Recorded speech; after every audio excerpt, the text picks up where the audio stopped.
नमस्कार दोस्तों, आपका बहुत बहुत स्वागत है डेली मैच पॉइंट में। हम इसमें फटाफट आजकल की जो बिजनेस की न्यूज़ है, इकोनॉमी की न्यूज़, हम उसको फटाफट तरीके से कर लेते हैं शॉर्ट फॉर्म में, मैच पॉइंट के फॉर्म में।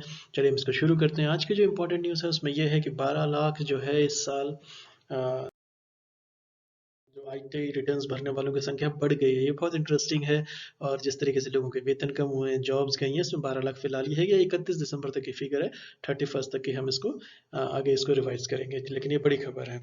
इसके बाद जिस तरीके से मार्केट्स उभरा है, जिस तरीके से 2 लाख करोड़ निवेशकों की जो पूंजी बढ़ी है, हम सारी बातें करेंगे। गूगल के लिए की बात करेंगे, मेगा प्लान्स पे बात करेंगे। चलिए हम इसको शुरू करते हैं। तो सबसे पहले जो सबसे अहम खबर है वो ये है कि 31 दिसंबर तक के आंकड़े जो हैं ये बता रहे हैं कि 12 लाख जो है इस साल रिटर्न भरने वाले करदाताओं की संख्या में इजाफा हुआ है, यानी कि बढ़ गई है। और यानी कि अब जो टोटल हो गए ये 3.75 यानी 3 करोड़ 75 हजार करोड़ जो हैं, 3 करोड़ 75 लाख एक तरीके से आयकर दाताओं के रिटर्न दाखिल किए, यानी कि 3.25 लाख के करीब जो है आईटी रिटर्न्स फाइल हुए हैं। 31 दिसंबर है इस साल रिटर्न भरने की अंतिम तारीख। इसमें जो एग्जाम पर्सपेक्टिव से इंपॉर्टेंट है वो ये है कि आधे से ज़्यादा के भरें, जिसमें जिस तरीके जो फॉर्म्स होते हैं उनके साथ में जो फिगर्स हैं वो आपको पता होने चाहिए। जैसे कि फॉर्म जो है ITR 1, इसमें जो करदाताओं की संख्या है वो 2.17 करोड़ है। तो यूपीएससी में क्वेश्चन इस तरीके से पूछा जाएगा कि ITR 1 में कितने करोड़ संख्या है, तो आउट ऑफ 3.75 करोड़ 2.17 करोड़ जो है ITR 1 में है। जो फॉर्म ITR 4 है उसमें 79.82 लाख है। और ITR फॉर्म का जो 3 है इसमें 43.18 लाख है। और इसमें जो ITR का जो फॉर्म 2 है इसमें 26.56 है। तो आपसे पूछा जा सकता है इनको इंक्रीजिंग डिक्रीजिंग ऑर्डर में लगाने को दिया जा सकता है। तो ITR 1 जो है इसमें सबसे ज़्यादा है 2.17 करोड़, ITR 2 में 26.56 लाख, ITR 3 में 43.18 लाख और ITR 4 में 79.82 लाख। इसमें इतने जो रिटर्न है एग्जाम परस्पेक्टिव से आप इसको डेटा को याद रखिएगा। तो बेसिकली हुआ क्या है, इसमें जो महामारी से जो प्रभावित वित्त वर्ष है में जो आयकर रिटर्न्स दाखिल करने वालों की संख्या में बहुत बड़ा उछाल के तौर पर देखा जा रहा है इसको। तो ये जिस तरीके जो फिगर्स बताई जा रही हैं ये काफ़ी ज़्यादा, एक तरीके से 12 लाख जो है ये देखने में छोटा लग सकता है लेकिन ये काफ़ी सब्सटैंशियल फिगर है। तो आयकर विभाग का जो कहना है कि जो अभी वित्त वर्ष जो 2019-20 के लिए जो रिटर्न दाखिल करने की जो अंतिम सप्ताह में होने वाले अभी 10 दिन का टाइम है, तो इसमें और ज़्यादा अनुमान लगाया जा रहा है कि इस साल रिटर्न भरने की संख्या जो है वो 4 करोड़ को पार कर सकती है। ऐसा आईटी डिपार्टमेंट का कहना है, आयकर विभाग का कहना है, ऐसा उनके ट्वीट से ये पता चलता है। तो इसका जो आंकलन अगर हम इसको लिया जाए तो जिस तरीके से ITR फॉर्म में जो मैंने आपको अभी अलग अलग फॉर्म का ये बताया, तो इसमें जो है इसमें जो बेसिकली जो इंपॉर्टेंस है कि आपको इनका सीक्वेंस आपको याद रखना चाहिए। तो व्यक्तिगत जो करदाताओं के लिए जो है 2019-20 का जो रिटर्न भरने की अंतिम जो है ये जो तिथि है ये 31 दिसंबर 2020 है।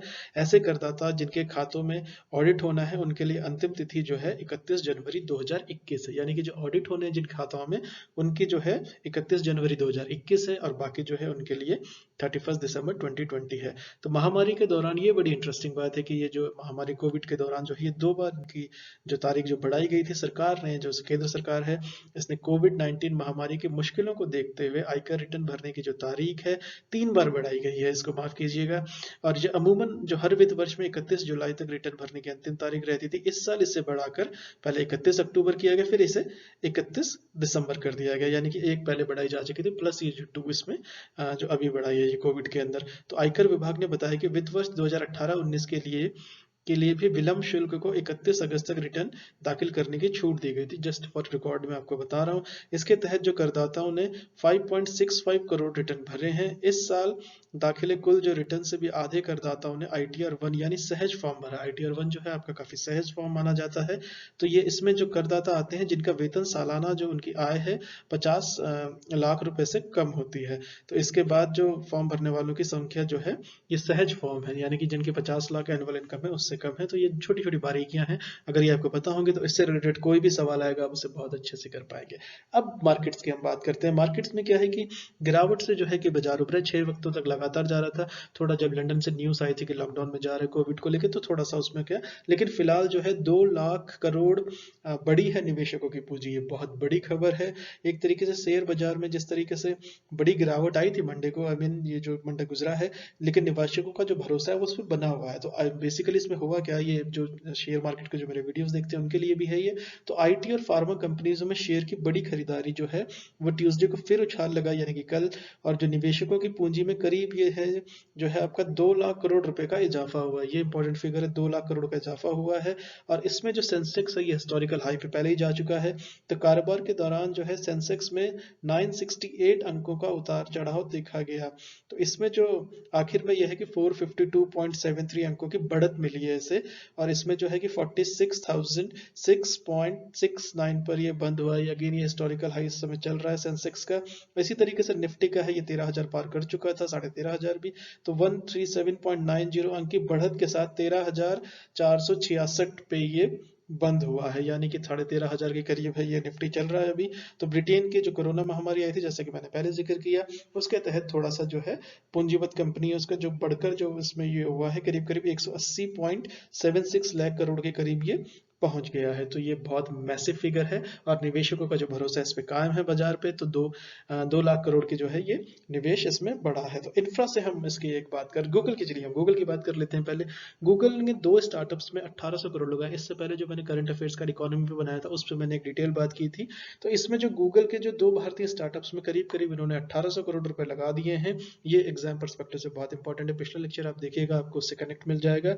और कंपनी ने ये भी बताया है कि ग्लांस में 1071.5 करोड़ और वर्स इनोवेशन में इन्होंने 739 यानी कि 739 करोड़ का निवेश किया है। ये भारत में ये जो गूगल का जो प्लानिंग है, जो मेगा प्लान्स है गूगल के, वो ये हैं करीब 75,000 करोड़ ये लगाना निवेश की योजना का हिस्से के तौर पे से देखा जा रहा है। यानी कि अभी 75,000 करोड़ लगने हैं, उसके निवेश में 1800 करोड़ ये सब्सटेंशियल है, 2 स्टार्टअप्स में लगा है, इसलिए ये इंपॉर्टेंट है। इसके बाद चलिए हम नेक्स्ट स्लाइड पे चलते हैं। इसके बाद जो है इंफ्रास्ट्रक्चर की हम बात कर रहे थे। इंफ्रा में करीब करीब 11 लाख करोड़ निवेश के लिए जो है वित्तीय विकास संस्थान बनाने की बात की जा रही है। तो अगर इसको देखा जाए बुनियादी क्षेत्र में, यानी कि 111 लाख जो है इसमें जो लाख करोड़ की जो महत्वाकांक्षी योजना है, इसको पूरा करने के लिए जो सरकार है जो वित्त विकास संस्थान यानी कि DFI की ये बात कर रहे हैं, इसको बनाने का इसमें गठन करेगी। तो वित्तीय सेवा सचिव जो है इन्होंने, पांडा जी जो है, इन्होंने कहा है कि जो नेशनल इंफ्रास्ट्रक्चर पाइपलाइन में फंड के लेन देन के लिए DFI का उसको बनाया जाएगा। तो यानी कि ये बहुत मेगा प्लान है, ये एग्जाम पर्सपेक्टिव से बहुत इंपॉर्टेंट है। तो बैंक जो है इंफ्रा परियोजनाओं को आसानी से कर्ज मुहैया कराने से कतरा रहे हैं। इसमें जो रीजन है, और ये रीजन जेन्युइन भी रीजन है कि बैंक जो है वो कतराते हैं क्योंकि लॉन्ग टर्म्स होते हैं ये। तो ऐसी परियोजनाओं को सामने जो पूंजी का संकट आ रहा है, तो इसका एक बयान की हम इसके तौर पे ले सकते हैं, एक एग्जांपल के तौर पे ले सकते हैं कि 1 साल की लंबी अवधि वाले जो प्रोजेक्ट को बैंकों की नकदी नहीं मिल सकी है, यानी कि 1 साल के इस तरीके के देखा गया है। तो ये जेन्युइन रीजन है, इसको एड्रेस करने के लिए गवर्नमेंट का ये अच्छा कदम के तौर पे देखा जाना चाहिए। तो इससे निपटने को ही DFI की जो स्थापना की जाएगी। तो इसके जरिए न सिर्फ प्रोजेक्ट को आसानी से फंड मुहैया कराया जा सकेगा, बल्कि उनकी क्रेडिट रेटिंग बढ़ने में भी इसकी मदद मिलेगी। तो अभी प्रक्रिया का ये अंतिम चरण है, लेकिन ये बहुत महत्वाकांक्षी स्कीम है मोदी सरकार की, और ये हो जाता है तो ये बहुत अच्छा रहेगा इंडियन इकोनॉमी के लिए ओवरऑल। चलिए हम नेक्स्ट न्यूज की तरफ बढ़ते हैं। जैसे जो फाडा की हम बात कर रहे थे यहाँ पे, तो हार्ले डेविडसन से सबक लेकर डीलरों के हित का ध्यान रखे, ऐसा सरकार जो है, ऐसा फाडा का कहना है। तो ऑटोमोबाइल डीलर्स की ये संगठन है फाडा, इन्होंने सरकार से मांग की है कि सरकार को डीलर्स के हितों का ध्यान में रखते हुए फ्रेंचाइजी सुरक्षा कानून पर संसद समिति की जो है पार्लियामेंट स्टैंडिंग कमेटी की जो रिकमेंडेशन है उनको मान लेना चाहिए। तो इनका कहना है कि हार्ले डेविडसन ने अचानक भारत में कारोबार समेटने की घोषणा की, उससे फ्रेंचाइज वाली जो हार्ले डेविडसन की जो फ्रेंचाइजी थी, उसके जो इंडिया में थे, उनके डीलर्स को भारी नुकसान झेलना पड़ा है। तो इसमें इंपॉर्टेंट एग्जाम पर्सपेक्टिव से ये होगा इसमें कि राज्यसभा सांसद केशवा राव की अगुवाई, यानी कि जो फाडा जिस बात कर रही है, जिस संदर्भ में जो पार्लियामेंट्री स्टैंडिंग कमेटी है, उसमें राज्यसभा के जो सांसद है केशवा राव, उनकी अध्यक्षता में ये समिति बनाई गई है। इन्होंने वकालत की है कि इसको कानून के तहत लाया जाना चाहिए, तो इसको मानने की बात कर रही है फाडा। तो इसका लाभ जो है ऑटो उपकरण बनाने वाली कंपनियों को, ग्राहकों को भी मिलेगा। तो और इसमें ये एग्जाम पर्सपेक्टिव से इंपॉर्टेंट है, मैंने जैसा कि बताया राज्यसभा सांसद केशवा राव की अध्यक्षता में जो पार्लियामेंट स्टैंडिंग कमेटी ने जो रिकमेंडेशन की थी सेक्टर को लेकर, उसको कहा है फाडा ने कि सरकार उसे मान ले। और इसके बाद DPIIT ने एक तरीके से स्टार्टअप अवार्ड के लिए इन्विटेशंस मांगे हैं, आवेदन मांगे हैं इन्होंने 2021 के लिए।